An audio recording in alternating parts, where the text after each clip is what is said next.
मंदिर में जाकर दीपदान जरूर करना। दीपावली के पर्व पर शिव मंदिर में जाकर उसके आसपास में दीप जरूर लगाना। क्यों?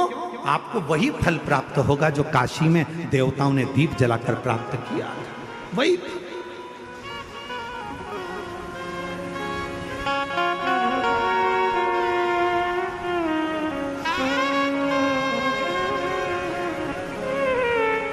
भगवान शंकर की अविरल भक्ति को धारण,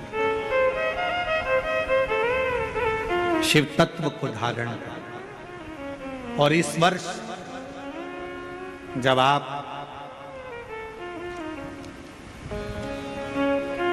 बीस अक्टूबर को दिवाली मनाएं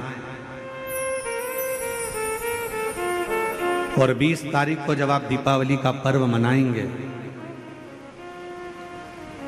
हमारे यहाँ भी दीपावली कुबेरेश्वर धाम पर 20 तारीख की है, खजाना रहता है, ऐसा ही क्रम दीपावली पर्व का रहता है।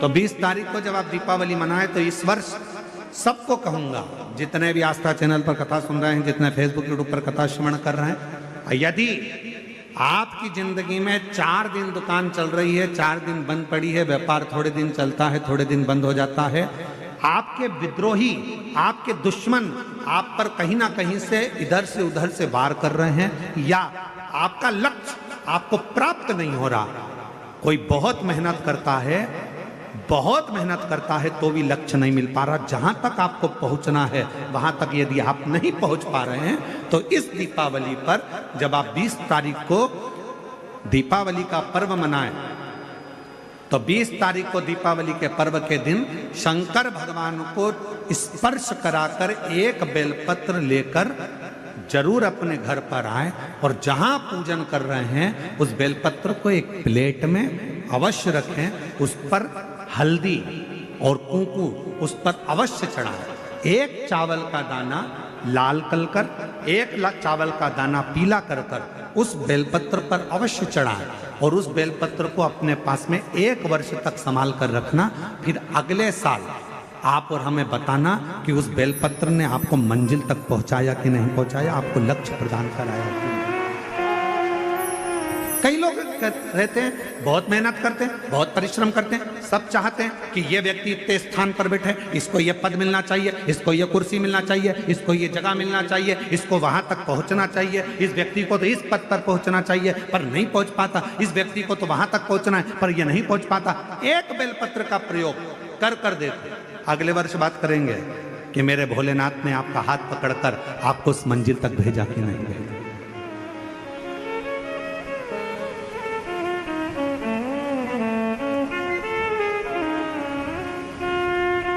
कई व्यापारी, कई किसान कह देते हैं, अरे गुरुजी हमारी फसल पिट गई, अब की बार हमारी जो पिक थी वो पूरी की पूरी पिट गई, हमारा पानी ने बेकार कर दिया, हमारा इसने बेकार कर दिया, हमारा उसने बेकार कर दिया। बेचारा किसान कर्जे में होता चले जाता है, तकलीफ में होता चले जाता है। हम उनसे भी कहेंगे एक बार प्रयोग कर देखिए, एक बेलपत्री का दीपावली की रात्रि को, और अब की बार दीपावली का पर्व 20 अक्टूबर को जो मनाया जा रहा है, 20 अक्टूबर दीपावली पर्व के दिन एक बार प्रयोग कर देखिए कि वो बेलपत्र शिव जी को लगाया हुआ। क्यों? क्योंकि भगवान शंकर ने माता लक्ष्मी को जब भगवान विष्णु को दिया था, क्योंकि माता लक्ष्मी की माँ ख्याति देवी तो लक्ष्मी जी का विवाह शिव जी से करना चाहती थी, पर शंकर जी ने मना कर दिया था कि मैं विवाह नहीं करूंगा, इनको तो नारायण को दे दो। तो लक्ष्मी जी को भगवान शंकर ने जब यहाँ आया तब माता लक्ष्मी ने वर दिया, भगवान शंकर से प्रार्थना करी, आप मुझे आज्ञा करो। शंकर भगवान ने कहा, जिस दिन तुम पृथ्वी पर भ्रमण करने के लिए आओ और जिस स्थान पर बेलपत्र विराजमान हो उस स्थान पर तुम सदा विराजमान हो जाओ। वहां से दिल से पुकारो, दिल से कहो उसको, दिल से विनय करो उसको, दिल से निवेदन करो उसको, वो सुनेगा, आएगा, देगा, झोली भरेगा, जाएगा। तो शंकर भगवान पर चढ़े हुए जल की महत्वता शिव महापुराण की कथा कहती है। भगवान शंकर का पवित्र चरित्र कह रहा है कि मरने वाले व्यक्ति के मुख में गंगा जल क्यों दिया जाता है। आपके बच्चे पूछें, आपके रिश्तेदार पूछें तो उनको बताना कि शिव महापुराण में वर्णन आता है, स्वयं यमराज की धर्म पत्नी धुमोरना ने यह प्रश्न स्वयं जिस पर यमराज बैठते हैं उस भैंसे से, उस पौंड्रक से पूछा, भैंसे से कि तू किसी को कष्ट देता है, किसी को नहीं देता।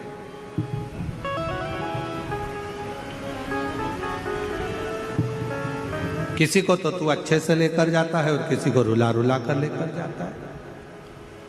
बात क्या?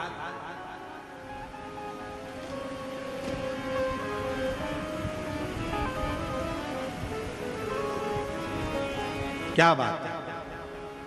तो भैंसे ने कहा कि मैंने शिव जी ने, शंकर भगवान को मैंने वचन दिया, क्योंकि मेरे देवाधिदेव महादेव ने तो मुझे यमराज को दिया।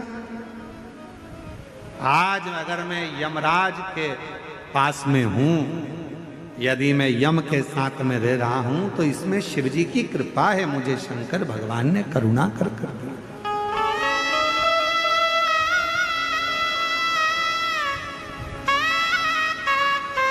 ये शिव की उदारता से मुझे मिला। इसलिए हमारे सनातन धर्म में आज भी नियम है, ये गंगा का जो जल है वो भगवान शंकर का चढ़ा हुआ जल है, शिव के ऊपर से चढ़कर नीचे आ। कई लोग हमारा बहुत विरोध जब करते हैं तो विरोध में कह देते हैं कि शिव जी पे चढ़ा हुआ जल मत पियो। सीहोर वाले महाराज ने बताया पियो, और यह कहता है मत पियो। तो जो तुमसे कहे कि शंकर पर चढ़ा हुआ जल नहीं पीना चाहिए, तो उनको कहना कि फिर तो मरते समय तू गंगा जल भी मत पीना, क्योंकि वो भी तो शंकर जी पे चढ़ा हुआ है। शिव जी के शीश पर आया तब तो नीचे आया।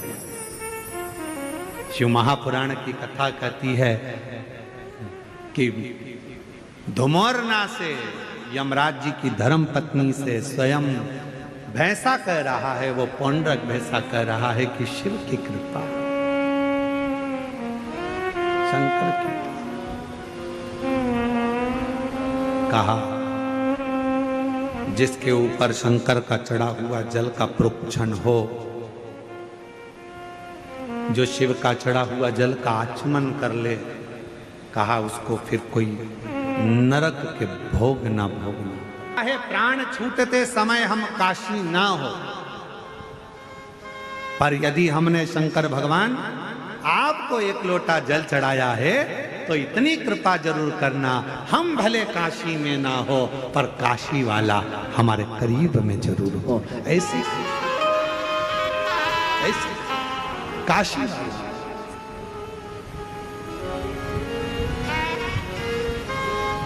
ये कृपा करना, ये करुणा करना, ये दया करना।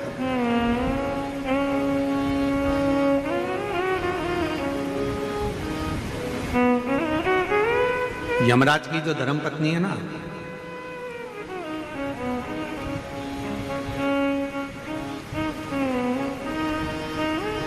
ये शिव की बड़ी उपासक है।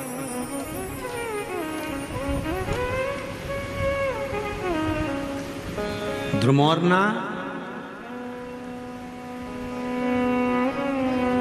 दक्ष प्रजापति की बेटी है। शंकर भगवान की धर्म पत्नी भी, माता सती भी दक्ष प्रजापति की बेटी है। कामदेव की धर्म पत्नी रति भी दक्ष प्रजापति की बेटी है। यमराज की धर्म पत्नी वो भी, धुमोरना भी दक्ष प्रजापति की बेटी। महाराज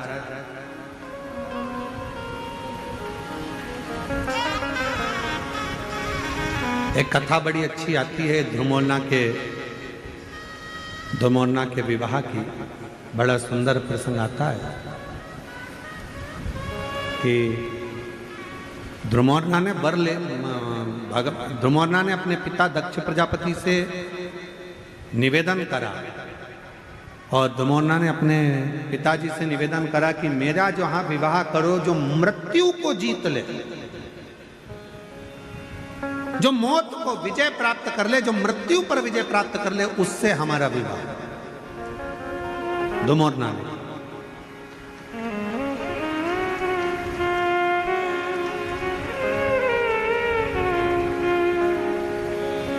अपने पिताजी से कह रही है धुमोरना, दक्ष प्रजापति से कह रही है धुमोरना, कैसी कृपा करिए, हमारा विवाह वहां हो जो मृत्यु पर विजय प्राप्त कर ले। तो इतने में दक्ष प्रजापति ने विचार करा, ठीक है, अगर आप ऐसा कहते हो तो आपके लिए हम वही वर ढूंढेंगे जो मृत्यु पर विजय प्राप्त कर ले। तो उनके लिए उसी समय पर दक्ष प्रजापति ने यमराज को लाकर खड़ा कर दिया। तो धुमोरना ने देखा कि ये यमराज, इसका तो पूरा स्वरूप बड़ा कृष्ण है, काला है और भयंकर स्वरूप है। तो इतने में धुमोरना ने कहा कि पिताजी इनसे विवाह, तो कहा ये यमराज है, इससे विवाह कर लीजिए।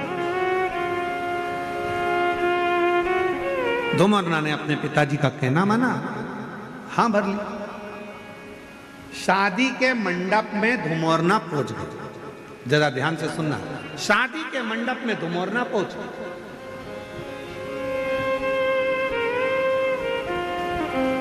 और शादी के मंडप में जैसे धुमोरना पहुंची, यमराज बाजू में पास में आकर बैठा और यमराज से धुमोरना ने मुस्कुराकर कहा कि आज मुझे बड़ी प्रसन्नता हो रही है कि मुझे जो पति मिला है वो मृत्यु पर विजय प्राप्त करने वाला है, मृत्यु पर विजय। इतने में तुरंत यमराज ने कहा, धुमोरना तुम्हें गलतफहमी हो रही है,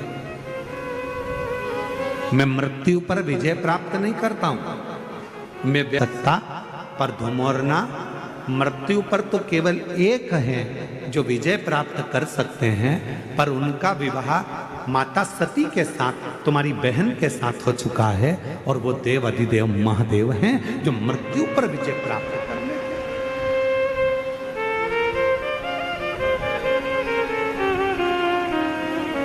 जो मौत पर विजय प्राप्त कर ले। इतने में धुमोरना उठकर चली गई और जैसे ही धुमोरना उठकर गई, दक्ष प्रजापति को सूचना मिली कि मेरी बेटी यमराज से विवाह नहीं करना चाहती, अब करा क्या जाए। इतनी देर में दक्ष प्रजापति ने अपनी दूसरी बेटी विजया को मंडप में ले जाकर बिठा दिया। शादी के मंडप में जैसी विजया बैठी, वैसे ही उसी समय, उसी पल, उसी घड़ी सती ने धुमोरना से पूछा कि बहन क्या बात है, तेरी शादी हो रही है, दूल्हा भी अच्छा है, वर अच्छा है, सब कुछ ठीक है, फिर तू शादी क्यों नहीं करना चाहती। धुमोरना ने कहा, मैंने अपने पिता दक्ष प्रजापति से वर मांगा था कि मेरा विवाह हो तो उसके साथ हो जो मृत्यु पर विजय प्राप्त कर ले, पर मेरे पिताजी तो विवाह कर रहे हैं जो मृत्यु की दंड देता है, मृत्यु की सजा देता है, उस यमराज से विवाह कर रहे हैं जो मौत देता है। तो क्या हुआ, कोई बात नहीं। सती ने कहा कि तू चिंता मत कर धुमोरना, तू चाहती है कि मृत्यु पे विजय प्राप्त करने वाले से तू विवाह करे, तू उससे विवाह तो नहीं कर सकती क्योंकि तेरी बहन सती का विवाह देव अधिदेव महादेव से मृत्यु पर विजय प्राप्त करने वाले से हुआ है। पर इतना धुमोरना, तेरा पति मृत्यु लोक में जाकर जिस व्यक्ति के प्राण को लेकर जाएगा यमलोक में, उस समय पर जिसके प्राण छूट रहे होंगे उसके मुख से यदि शिव का नाम निकल गया तो धुमोरना उसी क्षण तुझे शंकर का दर्शन हर पल हर घड़ी होता रहे, हर पल। और उसका वर क्या प्राप्त होगा, उसका फल क्या प्राप्त होगा।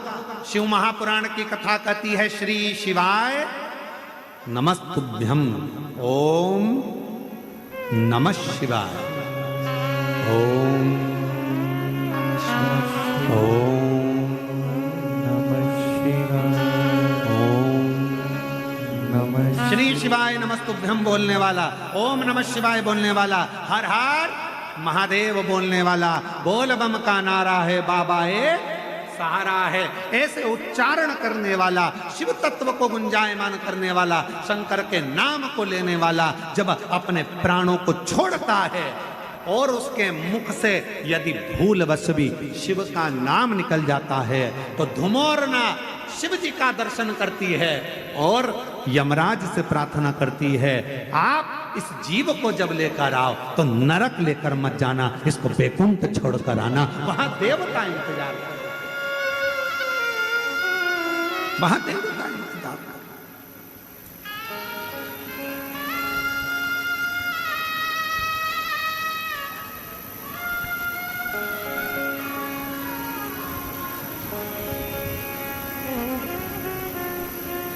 इसलिए आप लोगों से, हम आप लोगों से बार बार कहते हैं, अपने घर के दरवाजे पर लिख दो श्री शिवाय नमस्तुभ्यम, दीपावली पर स्टिकर चिपका दो श्री शिवाय नमस्तुभ्यम, दरवाजे पर बंदरवाल बांध दो श्री शिवाय नमस्तुभ्यम। अगर कोई दरवाजे के सामने से निकल कर जा रहा होगा और मान लो उसका समय भी आ गया होगा, प्राण छूटने का भी समय आ गया होगा, तो दरवाजे पर यदि उसने भूल से भी पढ़ लिया तो वो नरक नहीं जाएगा, उसका परम पद बैकुंठ तक हो जाएगा। इसलिए श्री शिवाय नमस्तुभ्यम का स्मरण करो। कोई अपने काम के लिए जा रहा है, काम नहीं हो रहा, तुम्हारे दरवाजे पर पढ़ लेगा श्री शिवाय नमस्तुभ्यम, उसका राह खुल जाएगा, उसका कार्य सफल हो जाएगा। वो मंत्र का उच्चारण मूल है।